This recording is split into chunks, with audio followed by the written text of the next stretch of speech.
Alright guys, today we're doing I Love to Tell the Story for our sight reading hymn lesson. And again, hymns are excellent tools for learning to sight read.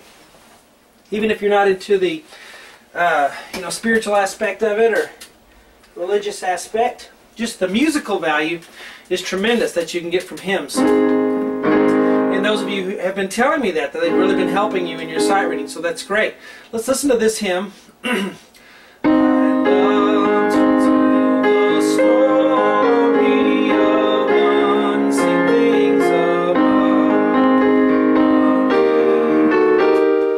So forth. So let's get to learning on this one.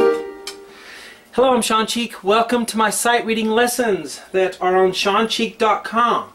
Okay, now let me warn you again, as I always do, if you have trouble reading music at all, you need to do my beginner sight reading lessons. There are 132 of them on ShawnCheek.com right now with PDFs. All the lessons on ShawnCheek.com have PDF downloads of the sheets, so you can have the sheets yourself to practice with. But you need to do those first with the flashcards and everything to really get you used to reading, if this is hard for you at all, okay? So I'm going to assume you can read a little bit already. Alright, so we're going to start by just learning the four-part harmony, soprano, alto, tenor, bass. And then I'll show you how to add notes to the hymns. A lot of people want to know how to do that. So I have a three-step process on how to do that we'll get to. We're in four flats. You can't really see the flats because I've zoomed in so much so that you can see on the video. But the flats are B, E, A, D. Spells the word bead. Okay, so those four letters will be automatically flatted, alright? Let's look at the left hand first, because most people who have trouble sight reading don't know any left hand. They fake the left hand, so let's not fake it. Let's jump in there. And you can't really fake it on these hymns because the chords change so much. So 4/4 time, common time, we got that. We start with an A flat octave, A flat on the pinky, A flat on the thumb. We're going to play that, and then we're going to go A flat and E flat together. And then we're going to play A flat and A flat together. We're going to do it again.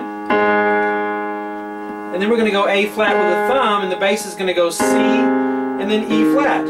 So from the beginning, 1 and 2 and 3 and 4 and. So I do the dotted quarter note, gets a count and a half. 1 and 2 and 3 and 4 and. Then my eighth notes get half a count. 4 and. We have an A flat there. The bass and the tenor are both on it, so two stems. 1, 2, and then an A flat octave. Then a C and an A flat with a sixth. And then D flat and A flat together. And then you keep that 1 and 2 and 3 and 4 and. We're going to have an A flat octave with three counts. 1, 2, 3, and then count 4. We have an A flat octave. And then the bass moves up to a C, up a major third. A flat C, 4 and. Now this measure is only halfway there. The rest of that measure's on the next line, okay? So that's why there's only two counts in that measure. E flat and D flat. And then we're going to change it to E flat and C. It's okay to do thumb, thumb, in certain places, so don't worry about that. 1 and 2 and. Okay, so there's the left. Let's look at the right hand, the melody. I'm going to start with, whenever you sight read, try to see patterns. Try to see when the notes stay the same, because that will give you an anchor to judge the other notes from.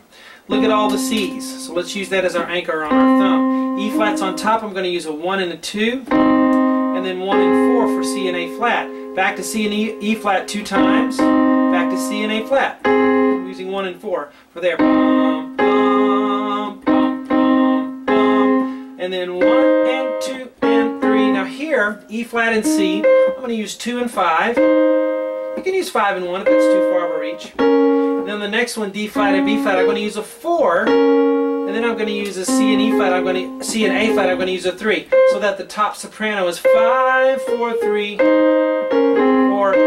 The main thing is it makes it smooth and easier to play if you'll use those other fingers on those sixths. So 1 and 2 and 3 and 4 and. Now we have E flat and A flat, maybe 1 and 4, maybe 2 and 4. Fingers are subjective, fingerings are. So use what works for you. F and A flat, 2 and 4. And then D flat and F, I'm going to use 1 and 2. And then 3 and 4, and is going to be F and B flat with 2 and 5. A flat with 4, and then D flat and F with 1 and 3. Then I may use a 2 and 1 or a 1 and 3 on C and E flat. 1 and 2 and 3, and count 4 will be C and E flat again, and then and here I'm just gonna maybe 2 and 4 on G and B flat, and then we have, look at this, F sharp. F sharp is an accidental, it's not in the key signature. A natural is also an accidental.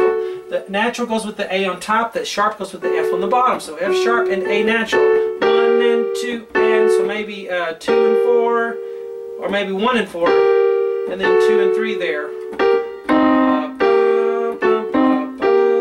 Or 1 and 3 on the F sharp and A. There's lots of different things to do. Okay, if you use a different one than me, that's fine. Let's put hands together and go. 4, 1 and 2 and 4 and 2 and 1 and 2 and 3 and 4 and 2 and 1 and 2. Okay? So that's the part 1 I put on YouTube. This is the way I make a living. I'm a professional teacher.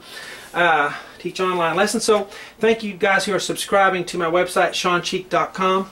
If you can't, I understand. Please feel free to enjoy these part 1s on YouTube. Talk to you guys later.